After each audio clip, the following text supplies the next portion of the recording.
Today, we're not just talking about procrastination.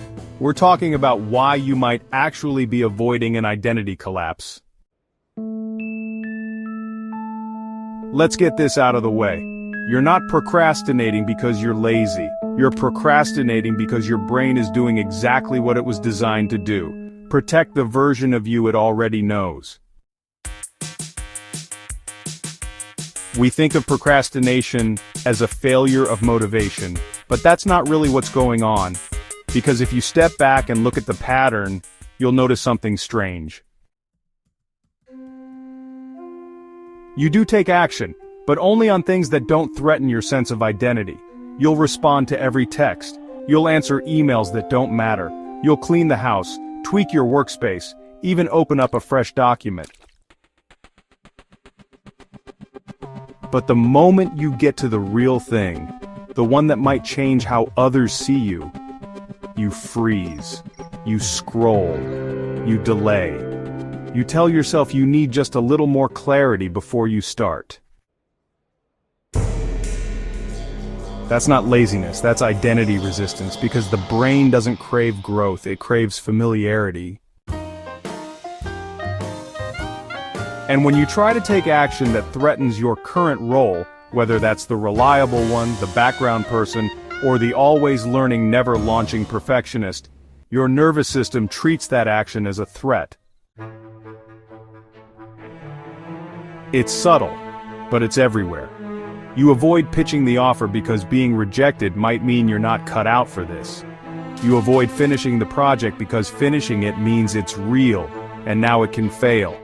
You avoid committing to the new direction because if it works, you can't play small anymore.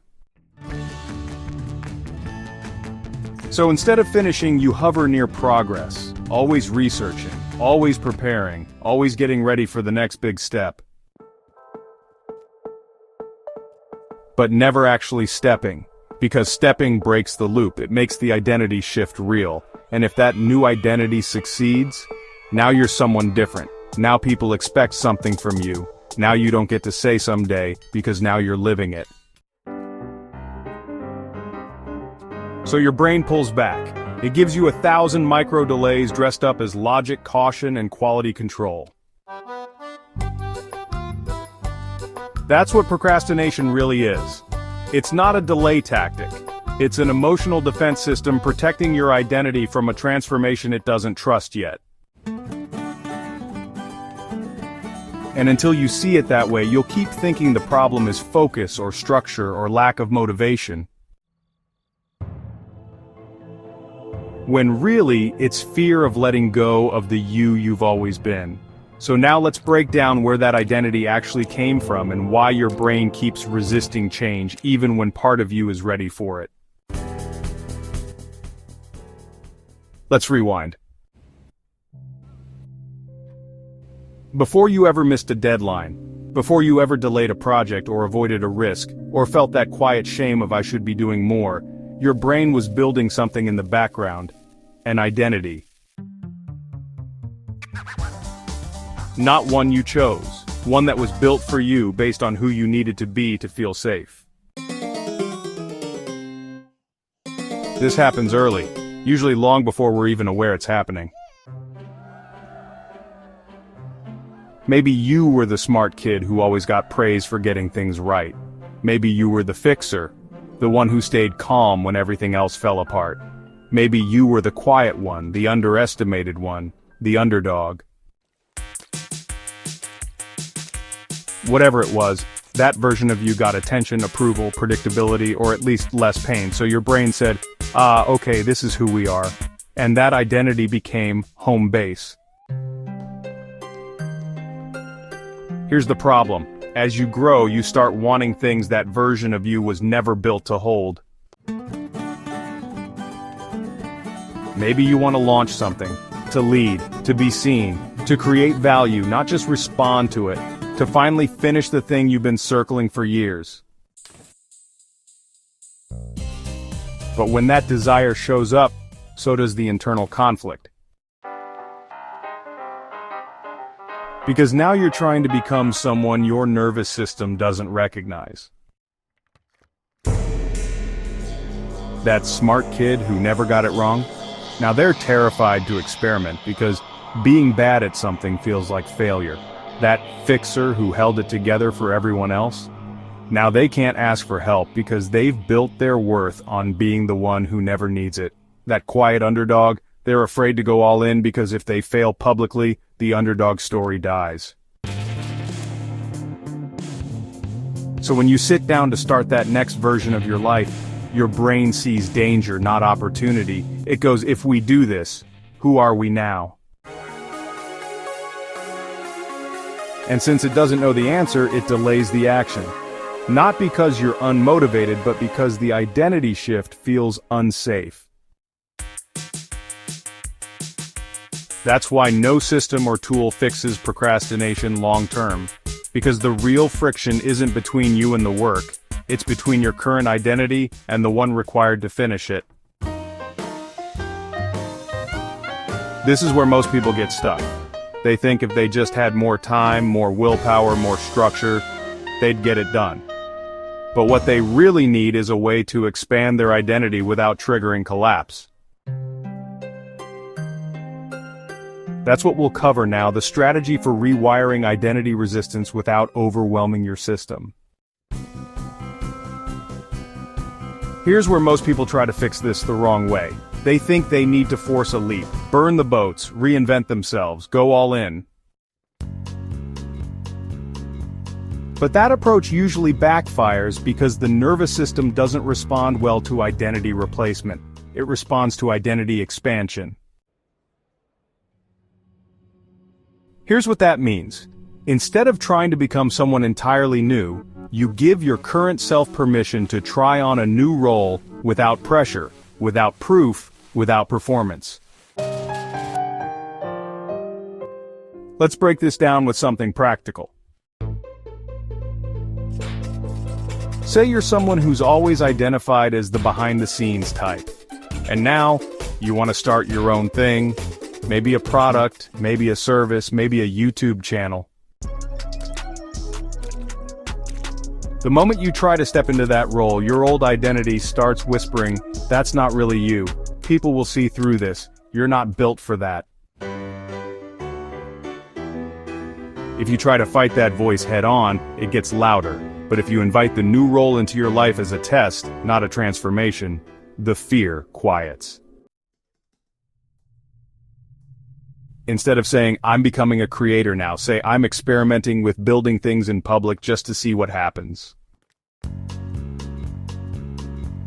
You're not replacing your identity, you're stretching it. You're creating a safe space where the new self can operate without the old self feeling erased. Now here's the second move. Lower the stakes, raise the frequency. Most people procrastinate because they're tying their identity shift to a single high-pressure outcome. This one launch will prove I'm legit. This one post will define me. This one chance better be perfect. That kind of pressure guarantees avoidance. You set micro behaviors that confirm the new identity without depending on results. A 5-minute journal where you reflect as your future self. A short daily log of what that version of you would have done. A tiny project completed start to finish, just to prove you can. These are identity reps. You're not performing, you're practicing. And as those reps build, your brain starts to update the story. Maybe I'm not just the behind-the-scenes person. Maybe I'm someone who creates things. Maybe I'm someone who ships.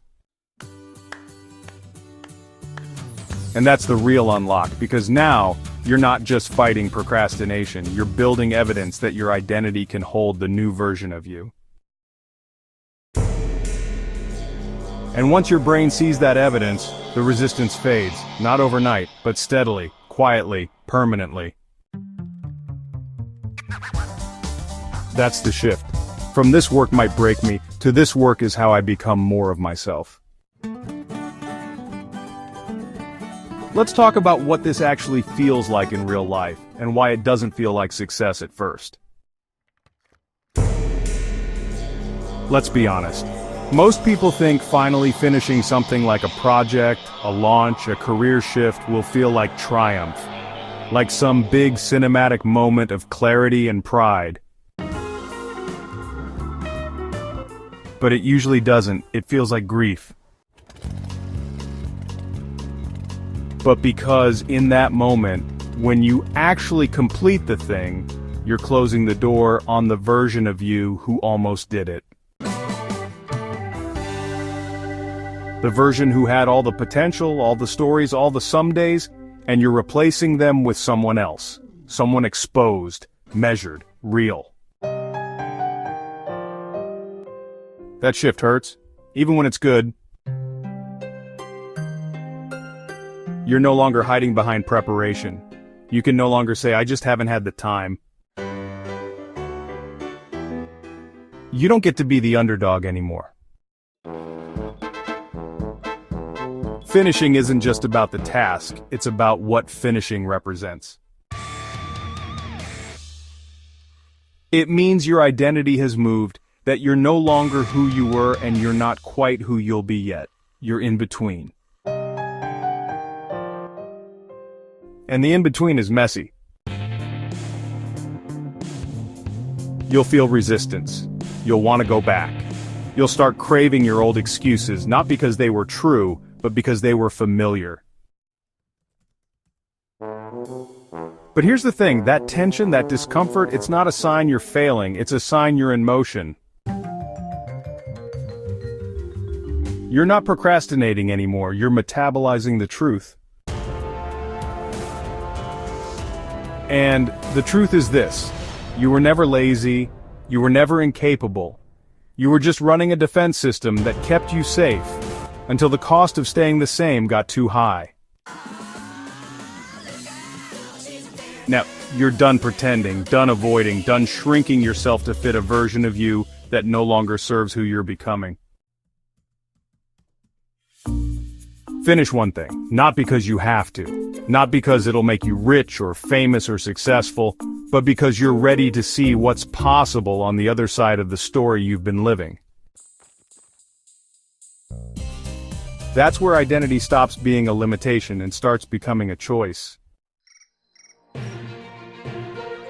If this video hit deeper than you expected, take a second and like it so it shows up for someone else stuck in the same loop. And if you want more videos like this, real, smart, no fluff, hit subscribe. We're not just trying to grow here, we're trying to get clear. This video is for insight and storytelling purposes only. It does not constitute psychological or mental health advice. Always consult a licensed professional for any personal challenges. Use your own judgment, take what resonates, and leave.